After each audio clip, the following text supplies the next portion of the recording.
This Zoom session is being brought to you by the Fractal Picture of Itself. All right, for today, we do go through preliminary sections 2 and 3. 2 talks about, well, real numbers. That's what the title is. It's about, what kind of numbers they are and ordering and intervals and absolute values and a few examples thereof. Okay, so a real number. Well, okay, that's a class of numbers. There's whole numbers or integers, they're ratios or rational numbers, meaning ratios. Then there are real numbers, okay, which extends beyond the rational numbers, numbers that are not ratios. There are 2 examples. An analog definition of real numbers is the ratio of lengths of lines. So for example, the ratio of a diagonal line to its side is called the square root of 2. It's approximately 1.4142135562. That's the 9 places. 9 decimals. Here, the ratio of the circumference, the distance around a circle, to the diameter, the distance across a circle, circumference over diameter, is a special number pi, fairly famous one. Okay, so these are ratios of lengths of lines.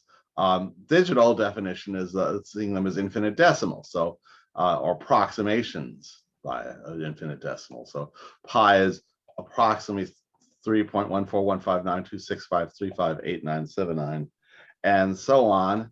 It goes on forever. It goes on without repeating itself, without settling into a repeating pattern. Rational numbers do that, so these don't, and so therefore they're not ratios of integers. Okay, so there's 2 ways to looking at a real number. One is that they are whole number. One is their ratios. One is the basis that their lengths. And the others are basically their decimals. These are 2 ways of looking at roughly the same thing, which is generally considered a good idea. You want to be able to get multiple perspectives on something. Now, these numbers, you can add, subtract, multiply, and divide them. And these rules, these operations have laws. Now, law is a funny word. I mean, it means both, things like what are called positive law, things that people enforce on each other. Traffic law, drug law, corporate law, always fallible, of course. Then there are mathematical and physical laws, which are always true, sort of by definition. If they're not, there are exceptions, then okay, you're no longer talking about the same kind of thing. All right, so an order of addition and multiplication doesn't matter. X plus y equals y plus x, x times y equals y times x. That's called the commutative law. How you group them doesn't matter. X plus the sum y plus z equals the sum x plus y that plus z. X times yz is xy times z. That's the associative law. Here's one which goes only one way. Distribution. X times y plus z is xy plus xz.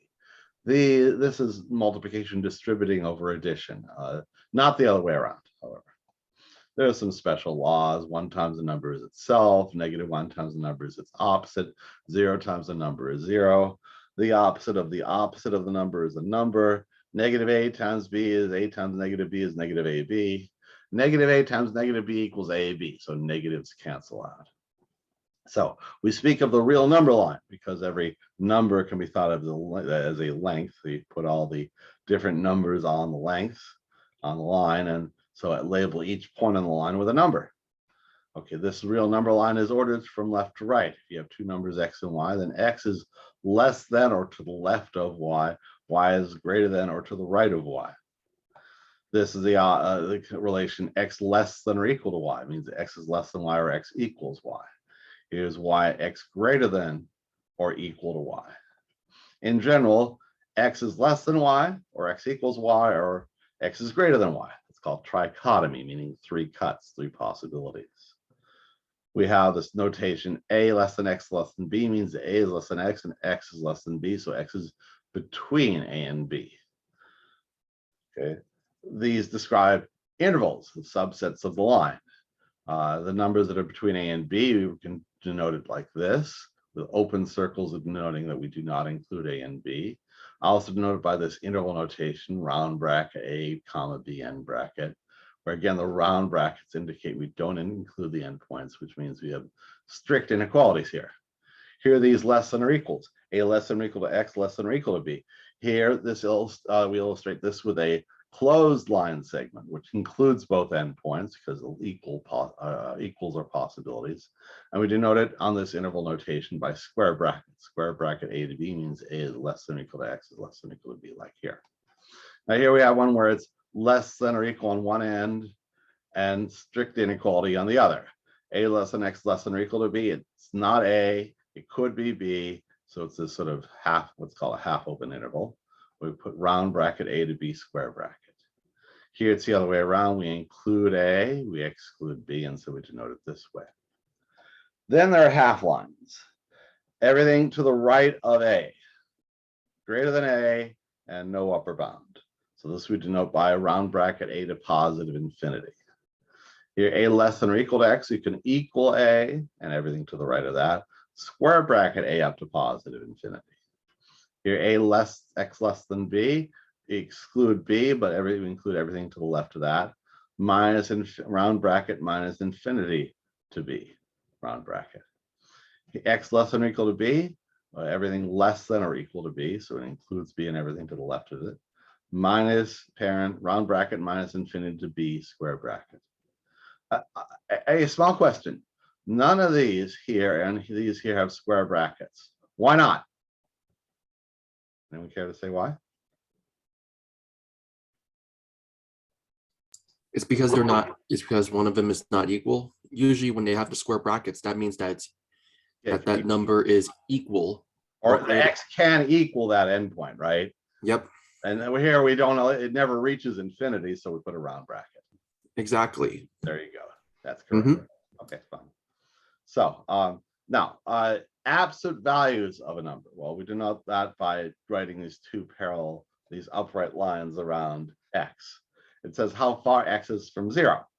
Now, if X is positive or 0, then absolute value is just X. If X is less than 0, then the absolute value is negative of X. You're going to get a positive sign. So the idea is the absolute value of X is always greater than or equal to 0 for all X. Now, X and its opposite have the same absolute value because of the same distance from 0. Multiplication doesn't really care.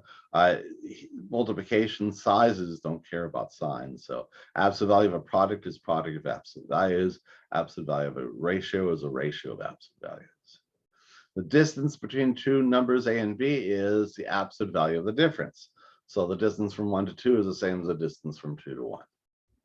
So we have some examples. And before I go on, somebody the other day pointed out that these odd numbers don't match up to the odd numbers in the book. That's true. The reason why is that I wrote these lecture notes based on a previous textbook, which the problem set numbers have been scrambled since in this later edition.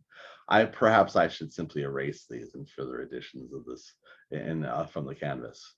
Anyhow, so we have some examples from an obsolete version of the textbook to simplify some expressions using these, where would I put them? Using these rules. We'll use these rules to simplify expressions. So for example, what is 3 times x plus y? Well, we'll distribute the 3 over the x and y and get 3x plus 3y.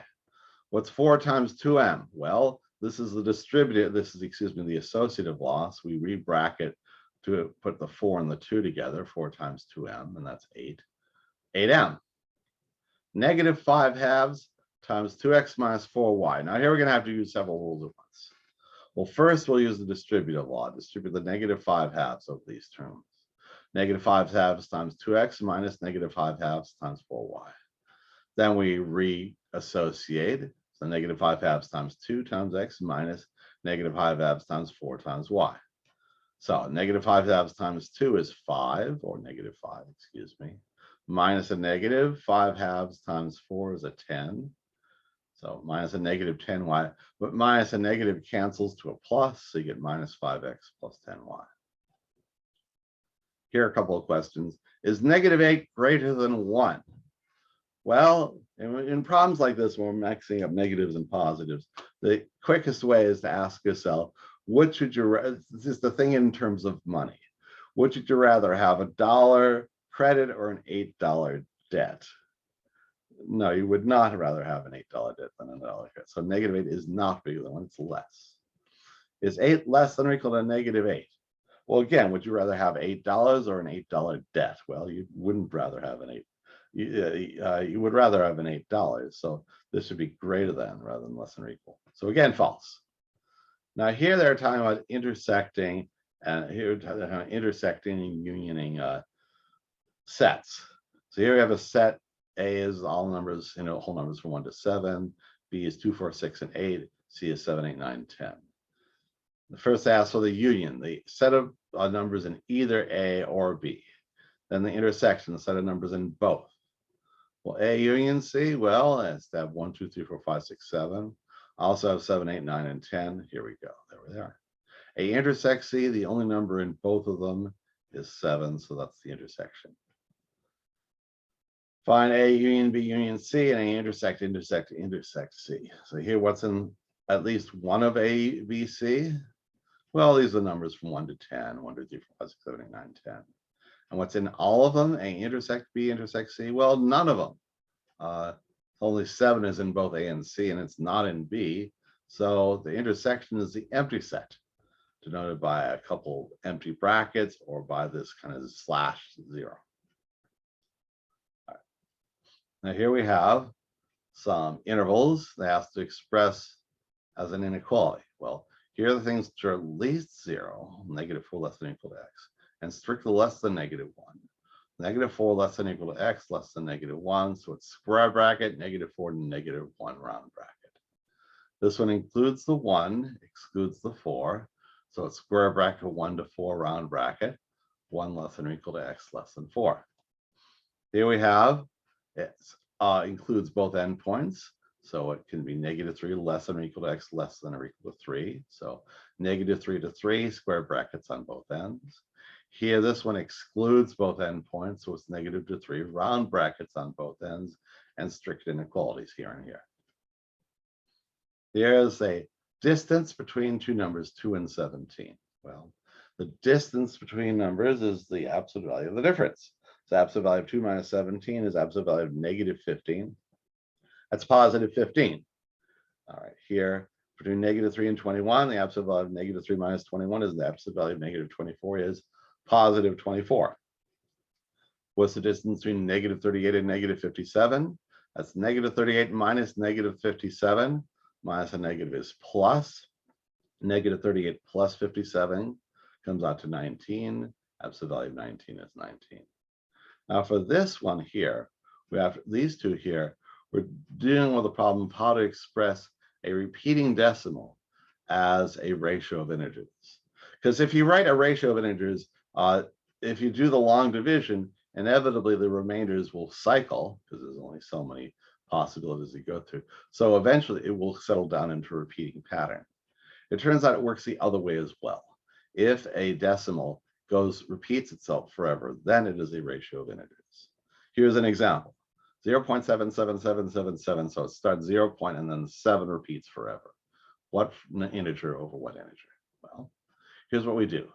Let x equal that fraction, 0.7777, multiply by 10, so that moves it 1 block over, 7.77, and so on.